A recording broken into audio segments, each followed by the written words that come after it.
Hello students, the topic of this video is emphysema. आज हम इस वीडियो में एम्फिसीमा के बारे में डिटेल में पढ़ने वाले हैं। तो चलिए शुरू करते हैं। What is emphysema? एम्फिसीमा क्या है? Emphysema is a type of COPD, chronic obstructive pulmonary disease.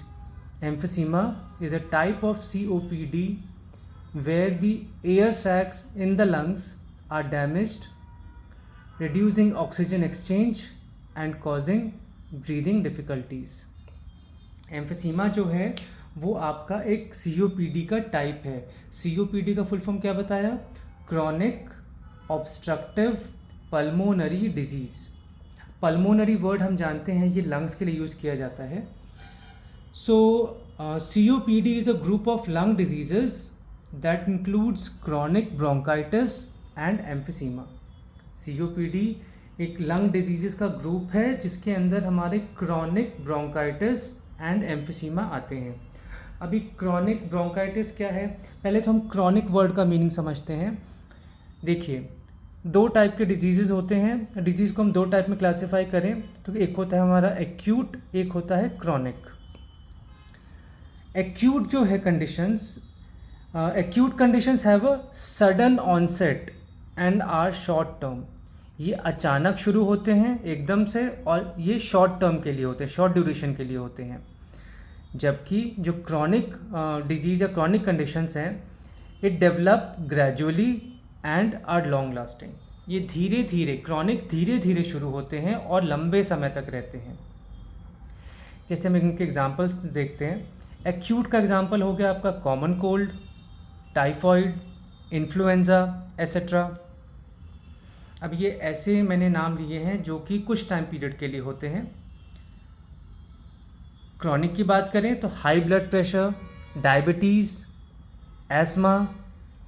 तो ये जो हाई ब्लड प्रेशर, डायबिटीज़ और एस्मा है, ये धीरे धीरे शुरू होते हैं। ये जो हमारी लाइफस्टाइल है उसमें हम कैसा खाते पीते हैं, कैसी एयर इनहेल करते हैं, तो इन सब को मद्देनज़र रखते हुए ये जो हाई ब्लड प्रेशर है, डायबिटीज़ है या एस्मा है, ये धीरे धीरे ग्रेजुअली डेवलप होते हैं और बहुत लंबे समय तक रहते हैं। या हम ये भी कह सकते हैं कि ये लाइफ लॉन्ग रहते हैं, टिल आवर डेथ।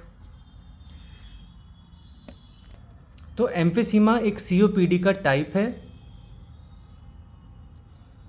जिसमें कि हमारे air sac means alveoli. Alveoli क्या है? बलून लाइक स्ट्रक्चर्स होते हैं, ग्रेप लाइक स्ट्रक्चर्स होते हैं हमारे लंग्स में, और ये आपके डैमेज हो जाते हैं। अगर यही डैमेज हो गए तो होगा क्या? हमारा जो एल्वियोलाई है which is a diffusion surface, जहाँ पे एयर O2 और CO2 का डिफ्यूजन होता है, तो वही बंद हो जाएगा। अगर वो बंद हो जाएगा तो फिर हमें ब्रीदिंग डिफ़िकल्टीज होंगी। अब हम चलते हैं causes and risk factors. Causes और रिस्क फैक्टर्स क्या क्या होते हैं एम्फिसीमा में? Number 1 is smoking. Smoking is the main cause. Smoke करने से जो स्मोक में फाइन पार्टिकल्स होते हैं वो आपके पूरे रेस्पिरेटरी ट्रैक्ट को पास करते हुए एल्वियोलाई में जाके डिपॉजिट हो जाते हैं, और वहाँ पे जो एल्वियोलर सरफेस है उसको इरिटेट करते हैं, उसको डैमेज करते हैं, जिससे कि आपका डिफ्यूजन सरफेस डिक्रीज़ हो जाता है और अल्टीमेटली आपको ब्रीदिंग डिफ़िकल्टीज, ब्रीदिंग प्रॉब्लम्स होने लग जाएंगे। Next is long term exposure to air pollution, dust और फ्यूम्स। अगर हम लंबे समय तक एयर पोल्यूशन के कांटेक्ट में रहते हैं, ऐसी जगह पे रहते हैं जहाँ पे एयर पोल्यूशन ज़्यादा हो, या फिर डस्ट के कांटेक्ट में, या फिर फ्यूम्स मतलब धुआं, बदबूदार गैस, इसके कांटेक्ट में अगर हम रहते हैं तो हमें ब्रीदिंग डिफ़िकल्टीज हो सकती हैं। कोई ऐसी जगह है जहाँ पे कि गार्बेज है बहुत ज़्यादा, तो उससे जो गंदी बदबू निकलती है उससे भी हमें ब्रीदिंग प्रॉब्लम्स हो सकती हैं। या फिर कोई सिटी है जहाँ पे बहुत ज़्यादा पोल्यूशन है, अगर वहाँ पे हम बहुत लंबे समय से रह रहे हैं और पोल्यूशन वहाँ परसिस्ट कर रहा है लंबे समय तक, तो भी हमें ब्रीदिंग डिफ़िकल्टीज़ हो सकती हैं। और यही ब्रीदिंग डिफ़िकल्टीज़ धीरे धीरे धीरे कोई क्रॉनिक बीमारी का रूप ले लेती हैं। Next is genetic factor. इसमें है हमारा अल्फ़ा-1 एंटीट्रिप्सिन डेफिशिएंसी। अब ये अल्फ़ा-1 एंटीट्रिप्सिन डेफिशिएंसी है क्या? So alpha-1 antitrypsin deficiency is a genetic disorder where the body doesn't produce enough of the alpha-1 antitrypsin protein which leads to lung and liver diseases. ये एक genetic disorders है, यानी कि एक जनरेशन से दूसरे जनरेशन में पास ऑन होने वाला डिसऑर्डर है, जहाँ पे आपकी body enough alpha 1 antitrypsin protein बनाना बंद कर देती है, और जब ये प्रोटीन बनना बंद हो जाएगा तो इससे हमें हमारी लंग और लिवर में डिजीज़ हो जाते हैं. हम लंग्स की बात करेंगे क्योंकि अभी हमारा कॉन्टेक्स्ट लंग्स तक है. तो in the lungs the lack of alpha 1 antitrypsin leaves them vulnerable to damage from proteases like neutrophil elastase, causing conditions such as COPD and emphysema. इसको समझते हैं हम कि लंग्स में अगर आपका अल्फ़ा 1 एंटीट्रिप्सिन कम हो जाए, ख़त्म हो जाए, तो इससे जो हमारे प्रोटीएज एंजाइम है, प्रोटीएज मतलब प्रोटीन डाइजेस्टिंग या प्रोटीन ब्रेकडाउन एंजाइम जो हैं, example neutrophil elastase, neutrophil elastase, तो वो क्या करता है, ये आपके लंग को डैमेज करता है और COPD या फिर एम्फीसीमा जैसी कंडीशन जनरेट कर देता है. तो ध्यान रखिएगा, अल्फ़ा 1 एंटीट्रिप्सिन प्रोटीन जो है वो आपके लंग्स के प्रॉपर फंक्शनिंग के लिए बहुत ही इम्पॉर्टेंट है. अब हम चलते हैं साइंस एंड सिम्टम्स. हमें क्या लक्षण देखने को मिल सकते हैं.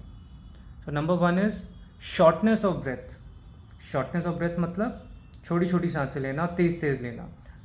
ये हमें क्यों हो सकता है, अगर हमें इनफ एयर हमारे लंग्स को नहीं मिल रहा हो. जैसे कि आप लोग नॉर्मल लाइफ में भी ऑब्जर्व करते हैं, अगर हम कोई बहुत ही विगरस एक्टिविटी करते हैं, विगरस एक्सरसाइज करते हैं, या फिर हम बहुत तेज़ कहीं कोई फिज़िकल एक्टिविटी करते हैं, तो इससे हमारी सांस जो है वो बहुत तेज़ हो जाती है. तो एम्फीसीमा के केस में अगर हम बात करें तो यहाँ पे शॉर्टनेस ऑफ ब्रेथ का मतलब है कि हमें इनफ एयर ही नहीं मिल पा रहा है, क्योंकि हमारे एल्वियोलर सरफेस डैमेज हो रहे हैं.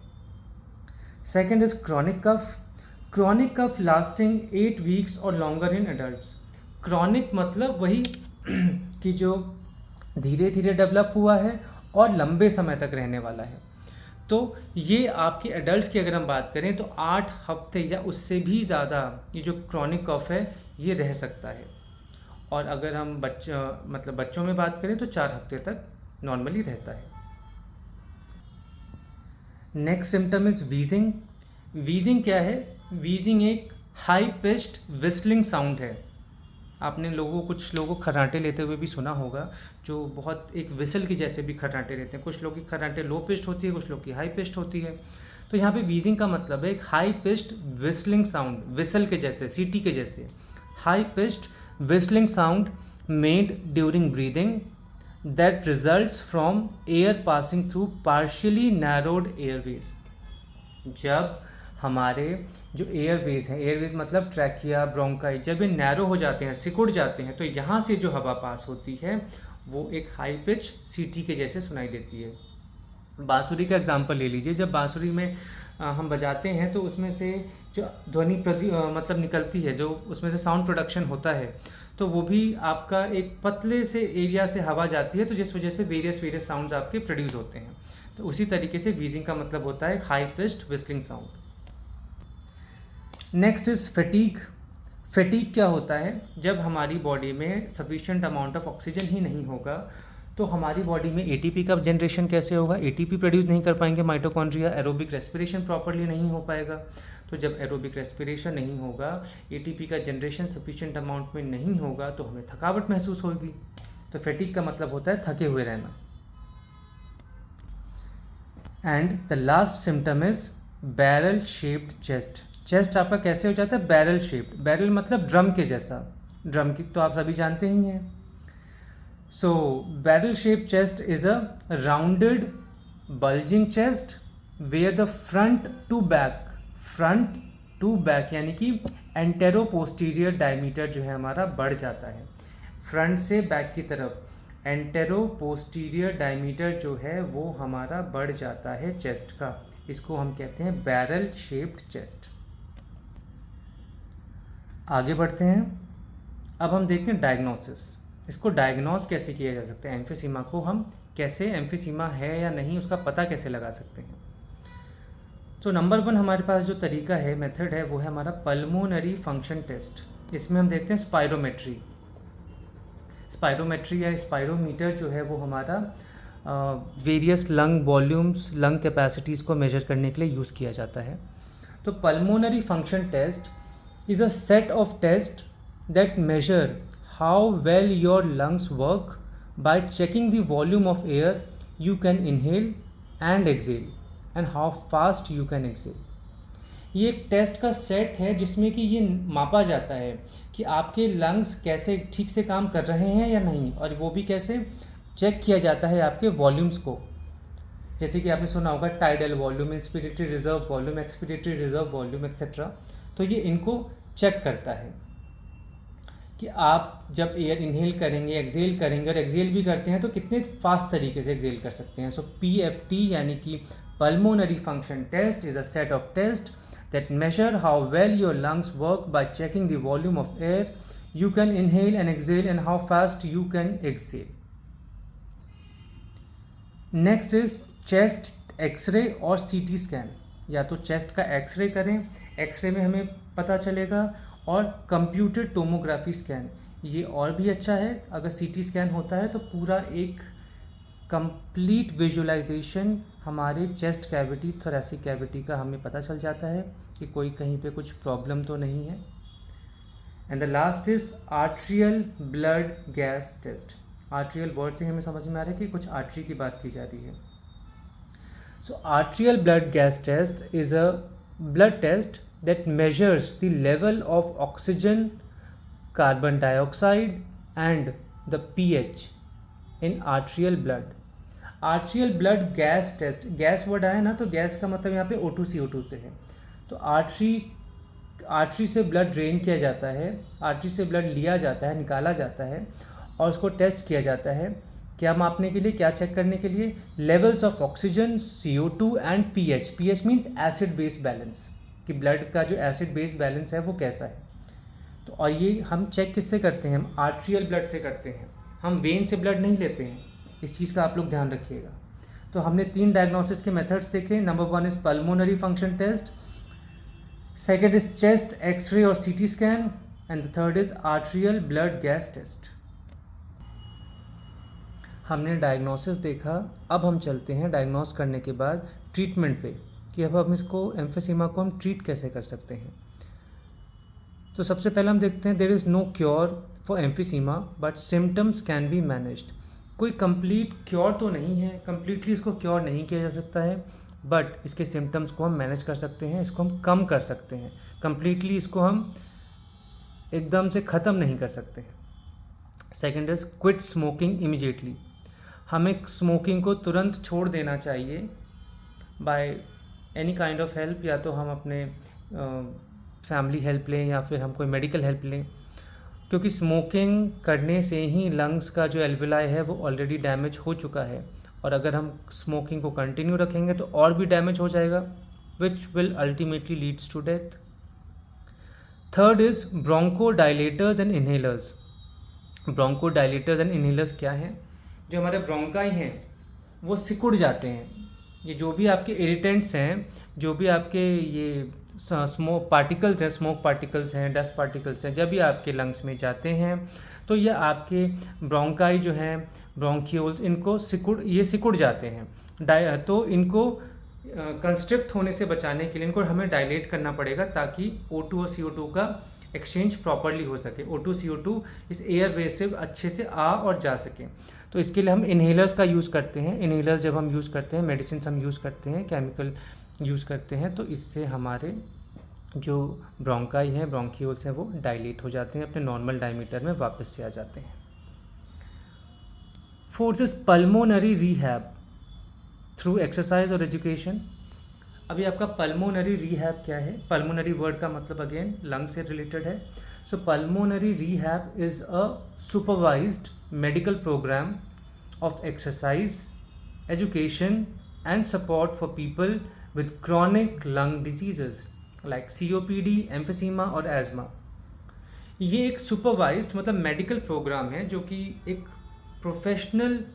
मेडिकल प्रोफेशनल के सुपरविजन में ही किया जाता है, जिसमें कि हमें एक्सरसाइजेस बताई जाती हैं, एजुकेट किया जाता है, सपोर्ट किया जाता है लोगों को जो ऐसे डिजीज़ यानी कि COPD, chronic obstructive pulmonary disease या एम्फीसीमा या एस्मा से गुजर रहे होते हैं। So after pulmonary rehab, oxygen therapy, severe cases में अगर ऑक्सीजन का इनहेलेशन बहुत मुश्किल हो रहा है या ब्लड में ऑक्सीजन बिल्कुल कम है तो ऑक्सीजन थेरेपी दी जाती है। अब ऑक्सीजन थेरेपी है क्या? तो it is a medical treatment that provides extra O2, extra oxygen to people who have conditions causing low blood oxygen levels. ये एक वो मेडिकल ट्रीटमेंट है जिसमें एक्स्ट्रा ऑक्सीजन लोगों को प्रोवाइड किया जाता है, जो पेशेंट है उसको प्रोवाइड किया जाता है। अब प्रोवाइड भी कैसे करेंगे? या तो हम मास्क के थ्रू प्रोवाइड करेंगे, और जो ऑक्सीजन मास्क होता है, या फिर नेज़ल कैनुला के थ्रू प्रोवाइड करेंगे, क्योंकि उनके ब्लड में ऑक्सीजन का लेवल कम हो चुका है और उनकी बॉडी एटमॉस्फेयर से sufficient amount of oxygen inhale नहीं कर पा रही है, तो हम ऑक्सीजन थेरेपी सीवियर केसेस में देते हैं। एंड लास्ट इज सर्जरी, जिसमें लंग वॉल्यूम रिडक्शन या फिर लंग का ट्रांसप्लांटेशन होता है। ट्रांसप्लांटेशन तो बहुत रेयर केस में एकदम लास्ट केस होता है, और सर्जरी ही लास्ट केस है। सर्जरी ही तभी होगी जब कोई भी मेडिकेशन या कोई भी ट्रीटमेंट फेल हो जाए, अब नहीं हो सकता।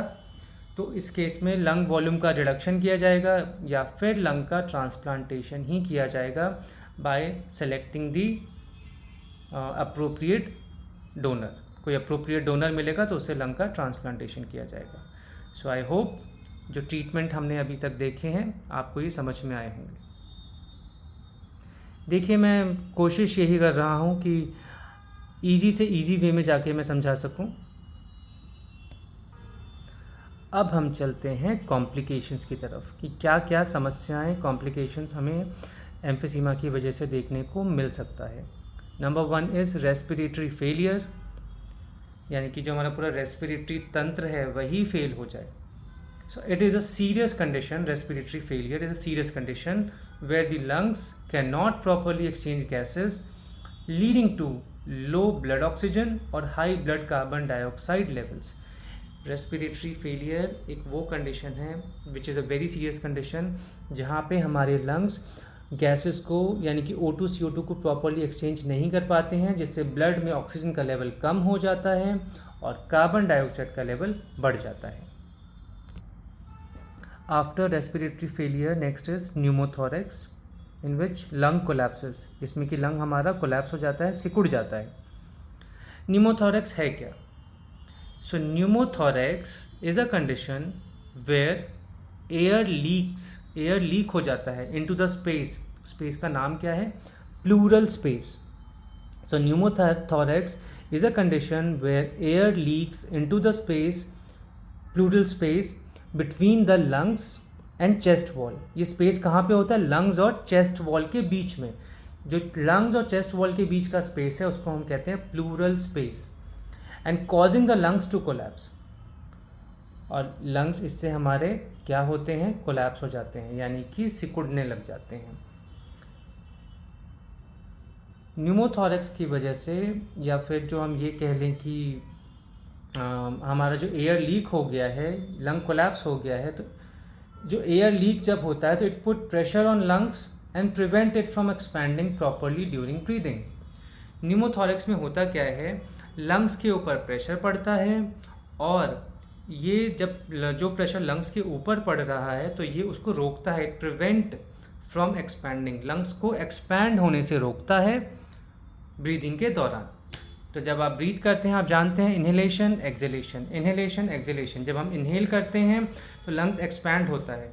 तो इस कंडीशन में, न्यूमोथोरेक्स कंडीशन में, हमारे लंग्स के ऊपर इतना प्रेशर बिल्डअप हो चुका होता है कि वो एक्सपैंड होना ही बंद हो जाता है। नेक्स्ट कॉम्प्लिकेशन जो हम देखने वाले हैं वो है हमारा हार्ट प्रॉब्लम्स। और ये हार्ट प्रॉब्लम्स आता क्यों है? Due to low oxygen level. हमारी बॉडी में ऑक्सीजन लेवल अगर लो हो जाएगा तो सबसे पहले तो हमारा हार्ट ही नॉन फंक्शनल होने लग जाएगा। क्यों? क्योंकि हार्ट को कंटिन्यूस सप्लाई ऑफ ऑक्सीजन चाहिए, क्योंकि हार्ट को हार्ट जो है हमारा 24/7 हार्ट बीट होता रहता है, तो उसके लिए एनर्जी भी तो प्रोड्यूस होना चाहिए। तो एनर्जी प्रोड्यूस होगा तभी तो हमारे हार्ट नॉर्मल फंक्शन करेंगे। तो हार्ट प्रॉब्लम्स को हम थोड़ा सा डिटेल में अच्छे से समझने की कोशिश करते हैं। सबसे पहला इसमें आता है हमारा हार्ट प्रॉब्लम्स में cor pulmonale. Cor pulmonale COR, cor pulmonale PULMONALE। Cor pulmonale है क्या? Cor pulmonale also known as right sided heart failure. इसमें हमारा जो राइट साइड वाला हार्ट है, यानी कि राइट आर्ट्रियम, राइट वेंट्रिकल, वो फेल हो जाता है। High pressure in the lungs arteries, जो लंग्स के आर्टरीज में हाई प्रेशर होता है due to emphysema, makes the right side of the heart work harder, causing it to enlarge and weaken। जो कोर पल्मोनेल है उसमें हमारा राइट साइड हार्ट फेल हो जाता है। अब ये है क्या? जो हाई प्रेशर हमारे लंग्स के आर्टरीज में है, लंग्स के आर्टरीज में जो हाई प्रेशर बिल्डअप हो चुका है, किस वजह से? Due to emphysema, and makes the right side of the heart work harder. जो एम्फीसीमा की वजह से लंग्स की आर्टरीज में high pressure, high blood pressure maintain हो चुका है। अब वो हार्ट को प्रॉपर काम नहीं करने देगा, वो हार्ट के काम को मुश्किल बना देगा, हार्ड बना देगा, and causing it to enlarge and weaken. Heart problems में नेक्स्ट हम देखेंगे पल्मोनरी हाइपरटेंशन, यानी कि emphysema damages lung tissue leading to increased blood pressure in the arteries that lead to the lungs। जो एम्फीसीमा ने lung के tissue को damage कर दिया है, तो इससे हुआ क्या? ब्लड प्रेशर जो है वो बढ़ गया आर्टरीज में। किस आर्टरीज में? जो लंग्स की तरफ ब्लड को लेके जाती है, जो लंग्स में ब्लड सप्लाई करती है, उन आर्टरीज का ब्लड प्रेशर बढ़ गया है, जिस वजह से लंग्स के टिश्यू हमारे डैमेज होने लग जाएंगे। हमारी बॉडी के किसी भी ऑर्गन को अगर हाई प्रेशर के साथ ब्लड हमेशा मिलता रहेगा तो वो हमारे ऑर्गन्स डैमेज हो जाएंगे। हमारी बॉडी में जब भी ब्लड प्रेशर हाई होता है तो सबसे पहले हमारे vital organs, liver, lungs, heart, pancreas, ये सब अफेक्ट होने लग जाते हैं। हार्ट प्रॉब्लम्स में थर्ड हम देखते हैं एरिथमियाज, ARRHYTHMIAS, एरिथमियाज। अब एरिथमियाज क्या है? Irregular heart beat which can increase the risk of sudden cardiac death. Heart beat ही इर्रेगुलर हो जाए तो इससे हमारे कार्डियक डेथ के रिस्क बढ़ जाते हैं। अरिथमियाज का मतलब है कि हार्ट बीट का इर्रेगुलर हो जाना, जिससे कि हमारे कार्डियक डेथ यानी कि हार्ट अटैक, कार्डियक अरेस्ट, इन सब के चांसेस इंक्रीज हो जाते हैं। और लास्ट फोर्थ हम देखने वाले हैं हार्ट प्रॉब्लम्स में हार्ट डिसफंक्शन। हार्ट डिसफंक्शन में क्या होता है? Emphysema can impair overall heart function leading to a decrease in the volume of blood pumped with each heart beat. Emphysema जो है वो ओवरऑल हमारे हार्ट फंक्शंस को इम्पेयर कर देता है। इम्पेयर मीन्स खराब कर देता है, डिस्ट्रॉय कर देता है, विच लीड्स टू, अब इससे होगा क्या? Decrease in the volume of blood pumped with each beat. Stroke volume आप सभी ने सुना होगा। स्ट्रोक वॉल्यूम जो हमारे हार्ट का है वो है 70 ml, यानी कि हमारे जो वेंट्रिकल्स हैं वो 70 ml ब्लड एक बीट में पंप आउट करते हैं। तो जो 70 ml ब्लड है इसमें डिक्रीज हो जाएगा, 70 की जगह 60, 50, 40, सीवियर केसेस में 20-30 भी हो जाएगा। तो जब हार्ट से ही ब्लड कम पंप आउट होगा तो हमारी बॉडी को sufficient amount of blood, sufficient amount और ultimately sufficient amount of oxygen कैसे मिलेगा टाइमली? तो इससे हमारा हार्ट डिसफंक्शन भी हो जाता है। किस वजह से? एम्फीसीमा की वजह से। और अब एम्फीसीमा टॉपिक में हम लास्ट देखने वाले हैं प्रिवेंशन। हम एम्फीसीमा को कैसे रोक सकते हैं, इसकी रोकथाम कैसे की जा सकती है? तो सबसे पहला हमें करना होगा स्टॉप स्मोकिंग। तुरंत स्मोकिंग को रोक दिया जाए। अगर स्मोकिंग नहीं रुकेगी तो हमें अल्टीमेटली डेथ का ही सामना करना पड़ेगा। Next, avoid air pollutants and occupational dust. हम एयर पोल्यूटेंट्स को अवॉइड करें, यानी कि हम मास्क पहने, बाहर जाते हैं एयर पोल्यूशन है, मास्क पहने। हम ऐसी जगहों पे जाने से बचें जहाँ पे एयर पोल्यूशन ज़्यादा है, और ऑक्यूपेशनल डस्ट को भी हम अवॉइड करें। अब ये ऑक्यूपेशनल डस्ट क्या है? ऑक्यूपेशनल डस्ट डेफिनेटली किसी ऑक्यूपेशन से भी जुड़ा हो सकता है कि कोई पर्सन है वो किसी पर्टिकुलर ऑक्यूपेशन में है, किसी पर्टिकुलर जॉब में है जहाँ पे डस्ट बहुत उड़ते हैं, तो इससे भी उसको खतरा है। Occupational dust refers to fine particles suspended in the air that can generated during work activities like mining, cutting, sanding और ग्राइंडिंग। ऑक्यूपेशनल डस्ट जो है, इसका मतलब हो गया कि फाइन पार्टिकल्स जो हैं एयर में सस्पेंड हो जाते हैं, और वो जनरेट होते कैसे हैं? उन एक्टिविटीज़ का नाम है माइनिंग, जैसे कोल माइनिंग वगैरह, कटिंग, सैंडिंग या फिर ग्राइंडिंग की वजह से। कॉमन टाइप्स क्या हैं? Common types include silica dust, coal dust and wood dust. इन सभी डस्ट से हमारे ये सभी जो डस्ट हैं, डस्ट पार्टिकल्स इतने छोटे होते हैं कि ये हमारे पूरे एयरवेज को पास करके, क्रॉस करके सीधा लंग्स में जाके, एल्विलाई में जाके डिपॉजिट हो जाते हैं, और वहाँ पे जो हमारी एल्वियोलर सरफेस है उसको डैमेज कर देते हैं। और जब एल्वियोलर सरफेस डैमेज होगा तो अल्टीमेटली हमारा जो रेस्पिरेटरी वॉल्यूम है वो भी डिक्रीज़ हो जाएगा और हमें डिफ़िकल्टी होगी ब्रीदिंग में। लास्ट है हमारा स्टे वैक्सीनेटेड अगेंस्ट फ्लू और निमोनिया। वैक्सीनेशन का मतलब हम जानते हैं। तो vaccinating against the flu and pneumonia can prevent emphysema.